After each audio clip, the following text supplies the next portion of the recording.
तो सब केहू के गुड भोरे भोरे देखिए हमारे पति श्री नाश्ता निकाल तरन खाए खातिर होटल में नीचे हमनी आ गल बनी सन पूरा ब्रेड में एकदम बटर लपेटा तरन सर खाए खातिर हमनी के होटल जौन बा होटल के नीचे ही हमनी के नाश्ता मिलता। तो हम अपन प्लेट भर लेल बनी आए दे हम बनी मुँह तो लौकता बानर नियर हमार सुबेरे सुबेरे नींद नहीं के पूरा भइल। यही रहल अंडा हमनी के नाश्ता हमनी के अंडा बा पोहा बाटे एने करी और कुछ बाटे देखाओ तनी एकरा का कहल जाला सांबर हटे आई काजू काला उहे इडली फिटली डोसा आई पपिस्ता एने बा जूस एने बा सांबर उजर का सांबर।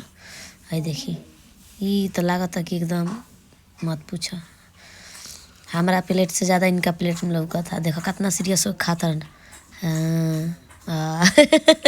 देखलन लजा गइलन बिना बोलल वीडियो बनतल इनकर। तो हमनी के अब जाते सब खाए जरा जरा खाए बहु आ जाओ। हालांकि हमारा पता बा कि वही करी तो ना मिली काहे कि तो वीडियो में कैसे मिली। ये बाहर के नज़ारा हमनी जाते सब डबिंग खाती बाहर तो आगे सब डबिंग